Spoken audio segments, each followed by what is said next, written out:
नमस्कार दोस्तों, स्वागत है आपका हमारे इस चैनल धूप धनुषी आरती में। दोस्तों, आप में से कई लोगों ने मुझसे पूछा था कि दीपावली पर जब हम माँ को सजा रहे हैं, अर्थात लक्ष्मी नारायण की पूजा करते समय जब हम सजा रहे हैं तो उसका आयोजन किस तरीके से करना चाहिए। तो देखिए दोस्तों, उसका आयोजन में जो है हमारे यहाँ पर जिस तरीके से किया जाता है मैं वही आपको बता रहा हूँ।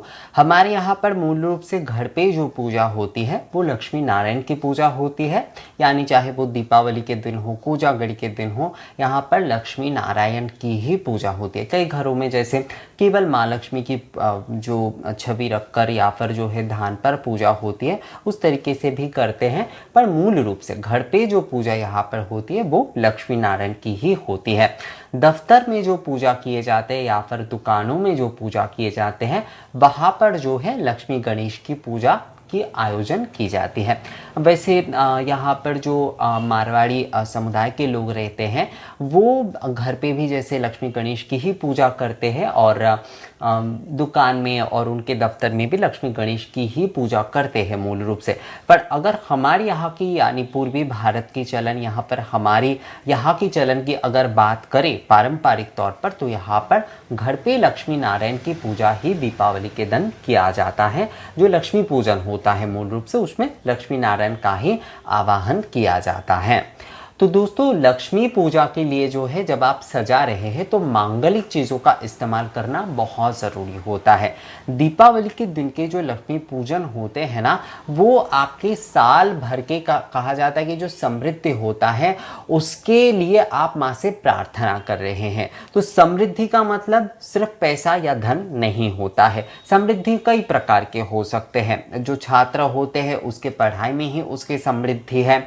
जो शायद किसी प्रकार की कोई कार्य कर रहा है उस कार्य में ही उन्हें जो है आगे जाना, उस कार्य में उन्हें आगे बढ़ना ही उनकी समृद्धि है। तो समृद्धि कई प्रकार के होते हैं। समृद्धि को हम एक प्रकार से केवल पैसे और धन से नहीं जोड़ सकते, जो कि हम ज़्यादातर करते हैं और वो गलत होता है।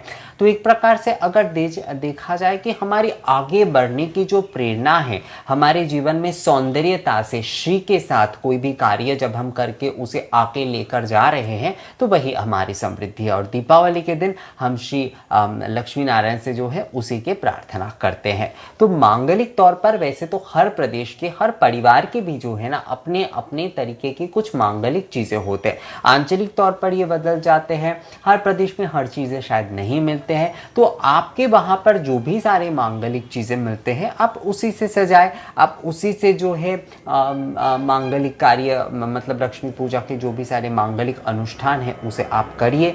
हमारे यहाँ पर जैसे कि गाछ कोटो आप देख रहे हैं, ऐसे जैसे कि माँ लक्ष्मी को सजाया जाता है, लक्ष्मी नारायण को हम लोग ने छवि के रूप में या फिर जो है उनके लक्ष्मी नारायण की जो पीतल की मूर्ति हो तो उसके रूप में हमने रखा, या फिर धान पर या चावल पर हमने इसे रखा, या फिर केवल कलश प्रतिष्ठा करके ही हमने रखा। तो उसके दोनों तरफ इस प्रकार से जो है गाछ कोटो रखना होता है। ये सिंदूरी जो होता है ये बहुत ज़रूरी होता है।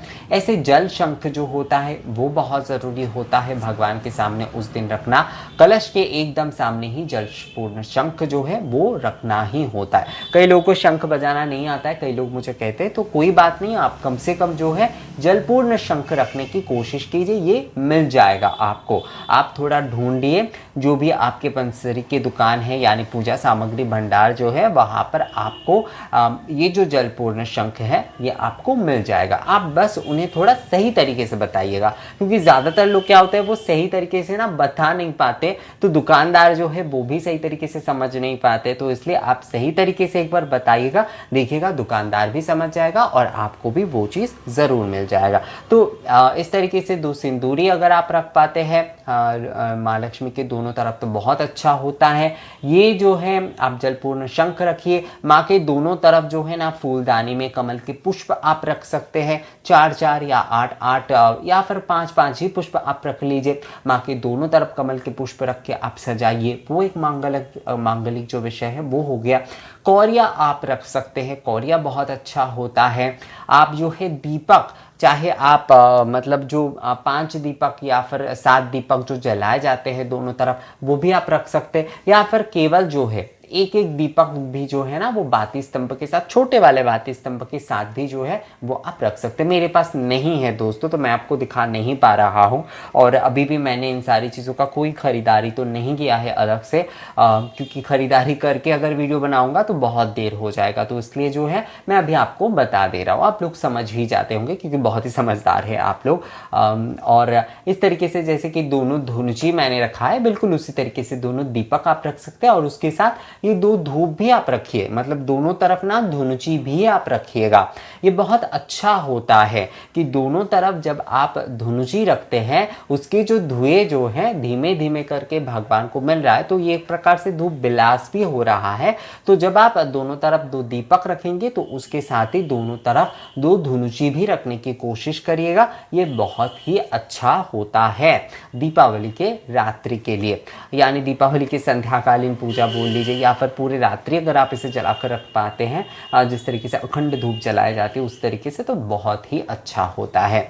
दीपावली के पर्व में धूप दीप ही मूल होता है, धूप दीप से ही मूल रूप से पूजा होती है। तो इसलिए जो है धूप दीप से आरती करना, धूप दीप का जितना हो सके इस्तेमाल आप अपनी पूजा में करने की कोशिश करिए। ये बहुत ही ज़्यादा शुभ होता है, और माँ को जो है ना ये सुगंध, धूप के सुगंध जो होते हैं, घी के बाती या तिल के तेल या सरसों के तेल, जिस भी प्रकार के आप तेल से जो है बाती जलाते हैं, उसकी रोशनी जो है वो माँ को बहुत पसंद है। तो घर को पूरा सुगंधित करके रखिए, घर को जो है आप उस तरीके से बाती जलाकर रखिए, तो देखिएगा माँ आपके घर में ज़रूर जो है ना समृद्धि का आशीर्वाद ज़रूर देंगे आप लोगों को। तो यही है, हर जगह पे ना अपने अपनी कुछ मांगलिक चीज़ें होती हैं। हमारे पूर्व भारत की तरफ, खासकर बंगाल की तरफ यही सारी चीज़ें ज़्यादातर रखे जाते हैं। मैंने ज़्यादातर देखा है कि जो बंगाल की तरफ रखे जाते हैं वो बनारस की तरफ भी कई घरों में रखे जाते हैं।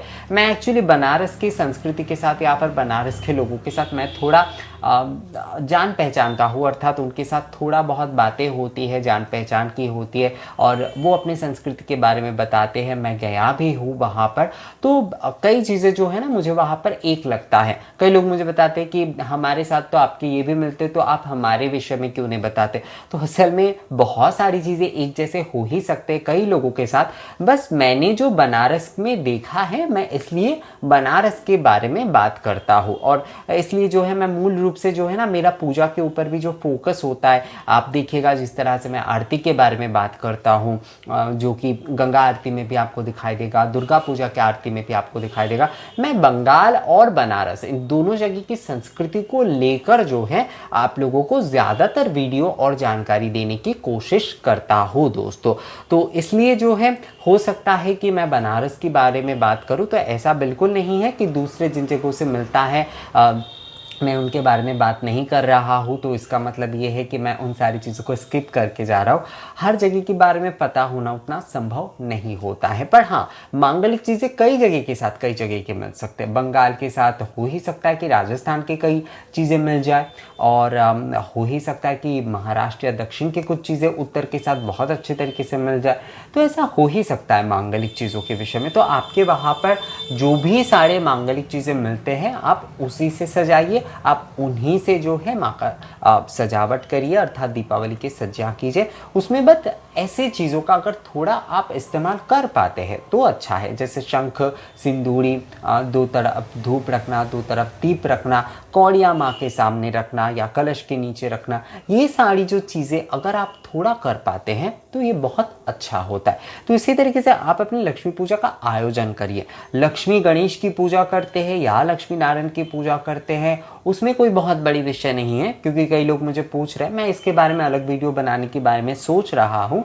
उसमें कोई बहुत बड़ी समस्या नहीं है दोस्तों। आप माँ की पूजा श्री गणेश के साथ भी कर सकते हैं, आप जो है लक्ष्मी नारायण के साथ मतलब लक्ष्मी नारायण के एक साथ भी पूजा कर सकते हैं, या फिर आप लक्ष्मी नारायण और श्री गणेश तीनों के एक साथ भी पूजा कर सकते हैं। आपके परिवार में जिसके चलन होते आ रहे हैं आपको उसी अनुसार ये पूजन करना चाहिए।